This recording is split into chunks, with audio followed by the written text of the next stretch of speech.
Speaking about all these different avenues, I think that will take us to our first topic. And since Rob brought up, I'm going to let him give our intro. So, Rob, go ahead. Yeah, and this kind of goes back to me playing Guild of Dungeoneering because the other day, as I was telling Josh earlier, I remembered that, over time I've been claiming all kinds of free games off of Twitch Prime.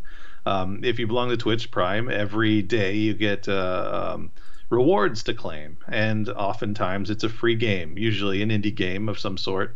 So I'd forgotten about that. I never really bothered to look. And then, yeah, like I said the other day, I just was like, you know what? I'll open up Twitch Prime and just see what I have. And I had over 50 games that I had gotten for free from Amazon just for going and watching Twitch and clicking on buttons.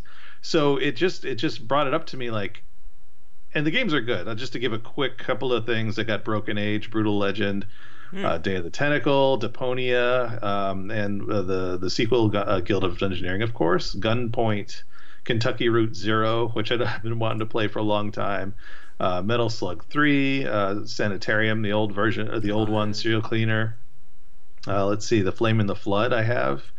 And then I have Wizardry 6, 7, and 8. So it was pretty interesting because a lot of those are on my Steam wish list, and so now I can take them off. But that begs the question, like with Amazon, Twitch, and we've talked about this before as a storefront, and now with Discord getting into the game, like what is the approach, and how likely is it that when people like me start discovering that we have over 50 games on another games client, what do we start to do? Do we start moving away from Steam? Like what do you think about that? Mm-hmm. Yeah, and it's one of the things that we've been kind of like talking about, like in like the weeds almost for these last few years, ever since Steam became dominant back in like I think like 2008, 2009 was when they reached like peak Steam. We've always been talking about, what's going to be the Steam competitor, who's going to be it, or more importantly, can there be a Steam competitor? And there have been smaller stores set up. Obviously, we all know about Origin and Uplay and even games for Windows Live. But those were just, corporate-based stores, or platform or company-based stores, I should say. But as we've been seeing with these last few months, or I should say last few years, it's getting a lot harder to, I think, keep your library organized. As you said, with Twitch Prime and Discord, they are two mega platforms with built-in fan bases who are more than happy to buy games from, or more importantly, you can start having these various elements tied together. As you said, you got a lot of your games just by watching people stream. Yeah, well, I mean, even it doesn't matter who you're watching stream. It's just that you log in, and it's like a reward for just logging into Twitch and watching. And that's kind of the amazing part is like I'll wait 4 days and I'll go in and I'll have like 5 games just waiting for me. So it is a little bit strange. You just kind of go there, grab a bunch of content, and then leave. Amazon's kind of known for doing that. They've done it with a bunch of old products. They'll either have them at extremely cheap prices, or they'll basically give that kind of stuff away until it gains some traction. And so I don't know if this has gained any traction at all yet. We'll see. But one of their, like you were saying with Discord and Twitch, they both have fan bases, and they're based on communication platforms. Steam has kind of infamously been a games client the whole time, with just tacking on other things like their friends list and IMing, which is incredibly limited. And they do have streaming capabilities, but no one cares about streaming on Steam. You just take your Steam games and stream them on Amazon. If somehow Amazon makes it easier to do so, well, that might be worth it. If Discord makes it easier to play with your friends, that might be worth it as well. Yeah. And as we've said, having these pre-existing fan base and just trying to tie everything to them has certainly worked out. I mean, with Amazon in particular, I mean, they go big on that Amazon Prime these days. They're not making it cheaper, they're just trying to make it more enticing. Like right now, if you go on Amazon Prime, you get the free shipping, you get exclusive discounts, you get access to their streaming service, you get their book service, they even have a promotion now with the Whole Foods since they bought out Whole Foods that you can buy food or you get discounts at Whole Foods with your Prime membership. And now on top of that, you have this game side as well. And it's all about not exactly making something cheap, but making it so, that old adage, you would be a fool not to spend that money. So while you were talking, Rob, I went on Discord. I'm looking at their storefront right now.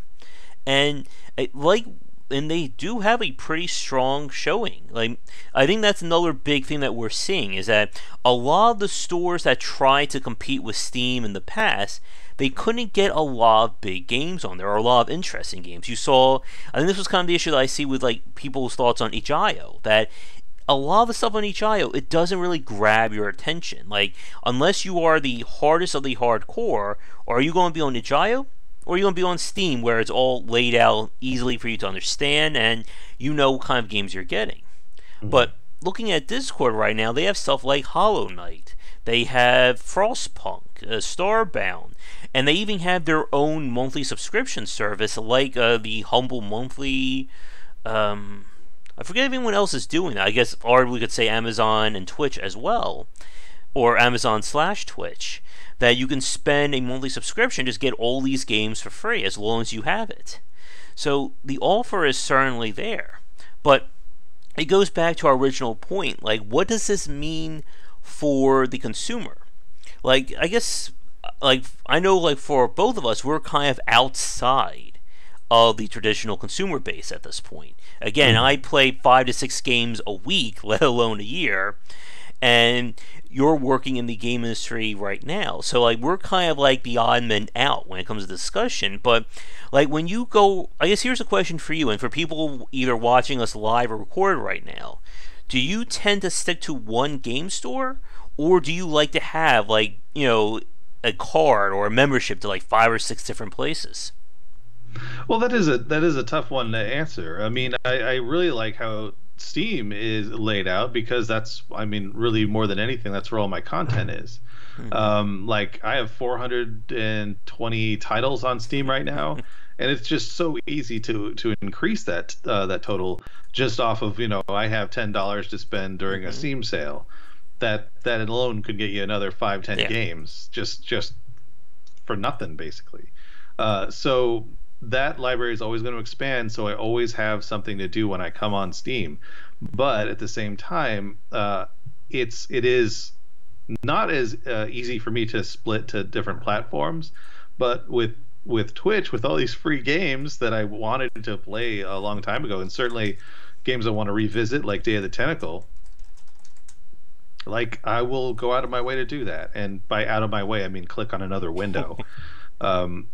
The chat part of Twitch, I'm not sure, but I could stream it very easily, which I hadn't done in a while. But it's no different than say, turning off your PC and going and playing on your console system. It's just a little bit of inconvenience, but it's usually worth it to play a game you want to play. Mm-hmm. Now, with the Twitch Prime membership, like, do you have to download like a separate client, or does it download its own, like, just like the game itself for you to play, or do you still need Steam for any games you get for free with Twitch Prime? No, well, Twitch Prime, you get the stuff by watching Twitch, but you do have to download the client in order to access the games library. So yeah, I have a separate client that I can use to, watch, of course, but also just play my games. Okay. And that's when things get a little bit trickier, because one of the things that we learned during the big rush for digital platforms with Ubisoft and the like is that people don't like having to run multiple clients at the same time, let alone multiple DRM services, as everyone remembers those horrible days. And that's always been that very weird thing. As you said, Rob, it's akin to basically saying I need to go into my other room, turn on my console to play a game. But for me, it always does like wear on you, like when you have to switch between like 4 or 5 different clients. Like, I remember, what was it, Warhammer 40k Dawn of War 2, that I needed to have Steam on I needed games with Windows Live running, and I also needed to have oh, nuts. I always forget that DRM service everybody hates. Secure ROM all happening at the same time just to get that game to play. And Yeah. it gets annoying fast, especially when you start having like limitations between them. Like everybody hated Ubisoft for the fact that when you first started playing it, it was always online, and if your internet runs out, guess what? Your game shuts off. Yeah. Yeah, and towards that end, it makes me think of the video streaming services, Netflix and Mm-hmm. Hulu and HBO Now, and all the different ones they have out there that are smaller or larger, and Twitch, or sorry, Amazon Prime, of course. And it makes me wonder if getting exclusive content is going to be the way that this stuff starts going. So Mm-hmm. what if Amazon or Discord signs EA and gets all EA content? Or Activision and gets all Activision and Blizzard content. That could be huge, right? Mm-hmm. If I can only go on Amazon to play Blizzard games, um, Mm-hmm. any Blizzard game, then that's a huge deal, right? Yeah. Because I can't do that on Steam anyway. They don't do their games on Steam. But if I could do it on Twitch, well, that'll cause me to turn my head a little bit. Mm-hmm. And that kind of began the popularity of GOG with being the only place to get these classic games. Hmm. And they kind of restarted that trend of retro games on the PC. But now they've diversified to having modern games and getting new releases like that. Hmm. But you always have to run that risk, I think, as a developer, that yes, I can embrace Discord, but am I, cutting myself the kneecaps by not going on Steam? And there's always been the thought for a lot of people that Steam has become so huge that you can't necessarily ignore them if you're trying to make a business decision. But, and this is something that I'm sure a lot of independent developers think about on a day-to-day basis, just how much is Steam, like today, actually going to help my game sell? Because I know we've spoken Right. about this many times over. Right, and that's where I do recommend that younger developers, indie developers who kind of want to, give themselves a bit of a unique spin. You go on Amazon, you go on Twitch Prime, you go on Discord, just to give yourself that little bit of a boost in visibility and sales. Because Steam, it's just the weeds. You can't, Mm-hmm. unless you're big time, you're not going to be visible. And even when you are visible, you're not going to be bought because people don't just buy games because they see them. They buy games because you have to be on sale pretty much, unless you've got enough anticipation built up on your game that people are going to buy you at full price. Mm-hmm. So if you can get on one of these other platforms and just get a little more visible, that's a great solution. And if you're a major company, well, you have suddenly a lot of leeway because Amazon's got deep pockets. Mm-hmm. And you can basically say, hey, we'll go on your system if you give us so much money. Um, I see that possibly happening, and I'm sure the discussions are already there. Especially for, another one would be good is Riot. If Riot partnered with Twitch and that was the only place you could play League of Legends, Mm-hmm. boy howdy. Yeah. But as we said, there's always that risk of splintering your fan base or just outright pissing them off by forcing them to do something. But it's always, but in that same breath, of course, we haven't, of course, mentioned Fortnite. As it stands, Fortnite is not on any major platform. You can't play on Steam, you can't play on GOG. You just go download Fortnite. And it is big enough to basically be its own thing. I mean, it even talked Sony into opening up cross-platform support for the system or for PSN. And I think size of the game is also a big point, but again, we're kind of spinning our wheels here by saying, if you're big enough, you don't need a platform, but we still need platforms for everybody else. Like, it's hard to really nail down, what is the proper size here. Now, Yeah. I guess here's a question for you, Rob, and I think this is one for everybody else who may be watching. Do you think the days of just selling your game on your own personal website are over? Or do you think that still has some viability? I think it does have some viability, especially because Steam, there's no reason not to if you're on Steam, because you can sell your Steam keys without giving up any money to Valve. I could take a Steam key for one of the games that I had produced and sell it to anybody for $100, even though you can Hmm. get it on Steam for 10. I can sell it to anyone for $100 and keep all 100, all for myself.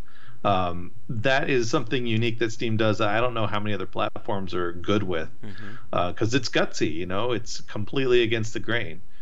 So yes, I do recommend doing it because it's harmless. And Amazon, oddly, does the same thing, but I don't know if they integrate with Twitch Prime yet. Um, excuse me, where you basically can put like you sell a book. Amazon's originally a bookstore, so you sell a book on your website and you just hook it into to Amazon, and you can make your own store. Basically, people make a living off of that by just selling random books on. I'm sure you're going to see this. My wife just launched a book and she's already seeing it. When you post your book, you're going to see four people are selling this new, and you're just, who's these four people? They're just random people who have a website that just happens to link to your book page. So it's such a strange thing, but I do recommend it because there's no downside. Hmm. Yeah. And with like the growth of like these smaller stores, or even just being able, as you said, to sell things on your own end, it is going to get a lot more interesting. I think one thing I think we can arguably say is that a lot of the storefronts are more and more embracing digital these days than they are the retail side of things. And this question is probably too big for this section, but I think it definitely needs to be at least asked here. Do you think we're going? Do you think we're beginning, or we're already in the downward turn away from retail stores or retail purchases? I definitely think we are. Now, we had mentioned this before, but the retail stores still have an awful lot of Mm-hmm. uh, leverage here, because if you decide, like, if you're a small developer, I mean, it's a big deal to be in a retail store because you get way more visibility on a way with way fewer competition. But if you're a big company, you can't, because they will basically just leverage and say, well, if you don't want to sell game A here, well, you can't sell any of them here. You Mm-hmm. can't sell any of your books, any of your content. It's all gone. Then that's a tough thing to walk away from. There's still that massive amount of sales appeal in a retail store. Yeah. But yeah, I think the death of it is already beginning, and I wish I had numbers to back that up. I really do. I don't, but I do feel like that is happening. I've been digital only for so long now that, to Mm-hmm. me, going into a retail store and buying a game just blows my mind. I don't know how to comprehend that. Yeah, and I think another big point about kind of why there's still pools in retail, as I think it has to do with the trust factor. Again, do you go to a website you barely heard of to buy a game, or do you trust a Best Buy or a Target or a GameStop or Fry's Electronics? Right, I guess that's the West Coast, or is that a? I No, yeah, well, it's West Coast for sure. I don't know yeah. if you have it No, East. I don't think we have any over here. Although who knows at this point? But again, it's I think a lot of this has to do with the trust factor. And I think that's one of the big things, as you were talking about earlier, with Amazon and Twitch getting into things, and even Discord, that these two companies have built up a reputation. Again, everybody I know uses Discord these days. We have a Discord channel. Many developers use Discord now as like their own forum or their own live forum to get feedback on their games. So adding a store to that is basically taking something that's good and making it better. And like I was saying earlier with Amazon, it's the same deal with Amazon Prime. That they're not going to lower that price of the Amazon Prime subscription. They were probably, I think they just raised it up during the summertime. And I'm sure they're going to look for more ways to try and raise that price up while giving it little bits of improvement. Because Hmm. again, for a lot of people, Amazon is a name that you trust. I mean, I'm sure everybody watching this right now has at some point ordered something from Amazon.com in their lives. And attaching game stores or unique game properties to that is a win win for them. And going back to the point that you said a few minutes ago with having like exclusive releases, that I think I do agree with that. I think that's going to probably be the next step at some point. I think somebody is going to try it. Somebody's going to be like that first mega studio to do it. Like you said, like imagine if tomorrow EA announces going forward all EA based PC games will be only on Discord store, or all Microsoft games will be on Amazon Twitch. that you must have that. Because I guess here's the thought. I know that you probably don't too much like talks like the really high upper management, but I'm sure a lot of major publishers are really eyeing these digital stores as kind of a way of breaking away from retail to once again, just maximize their profits. Yeah, and it certainly does. It's appealing in a lot of ways because yeah, you remove tons of overhead when you do that. Mm-hmm. Certainly, coupled with that, you'll see a lot of layoffs probably, but it will. It seems like it's really tempting for not just the retailer, but for the platform as well. Mm-hmm. And I do wonder. I mean, Steam certainly has tons of money to spend as well, but like, I do wonder if Steam makes a deal like that, if they'll immediately be, if that's just a yet another major ding to their diminishing reputation. Yeah. And again, like we were talking about in our news section with Blizzard, sometimes you just never know. Like you can sometimes tell when someone's going to piss off a lot of people, but when we talk about major discussions or major storefront changes, who knows? Like I think everybody remembers when Xbox announced that the original version of the Xbox One was going to be online only, and everybody threw a stink and fuss about that.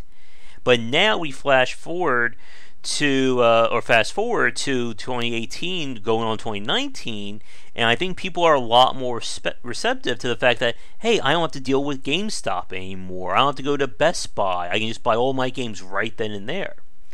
And I think somebody is going to try pushing that again. I just have a feeling we're going to see that maybe next generation.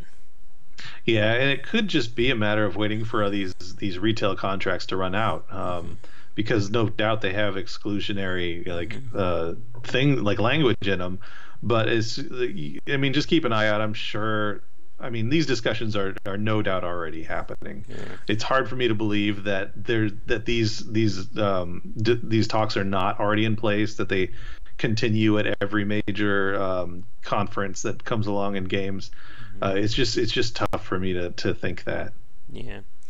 And I would bet if Nintendo had it the easy way, they would try to set up their own Nintendo stores. I know they have some like in New York and Redmond, Washington, but if they could figure out a way to make that like a national chain, I bet they would do that in a heartbeat. And just again, cut out GameStop, cut out Best Buy, because as we said, that's a major part of where a lot of this money goes. And I'm sure every developer wants to get a bigger piece of that pie.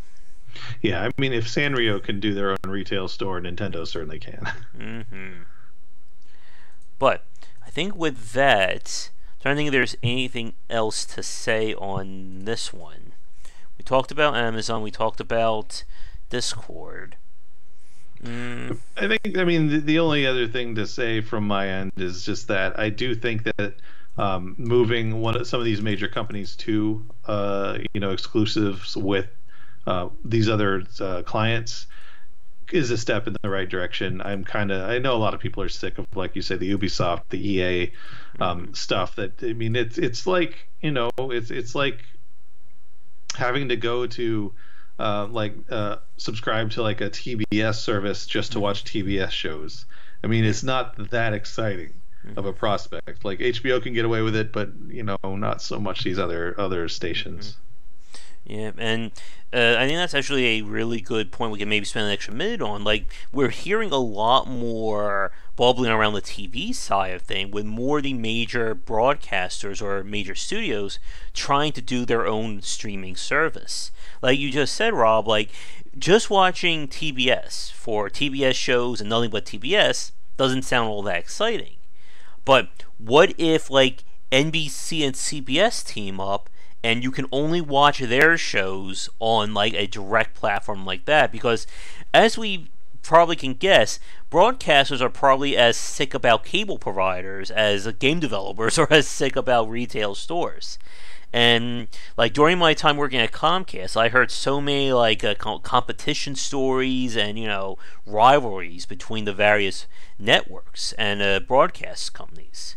And as a big point about what's going on right now, we're hearing, or I'm sorry, not that we're hearing, but DC just released their own streaming platform with that show Titans, which I'm sure everybody's loving right now. But there's, of course, Disney is going to do their own streaming service, or Marvel, I should say. And then what happens to them? Well, they're not going to put their shows on Netflix. They're going to put it on whatever their platform is. Because people are understanding that the ease of convenience with these digital stores and digital streaming fronts is a lot more lucrative than having to, again, do it with somebody else. Because I think this will probably be my final point, that no matter what business we're talking about, the less hands taking money means more profit for who's left.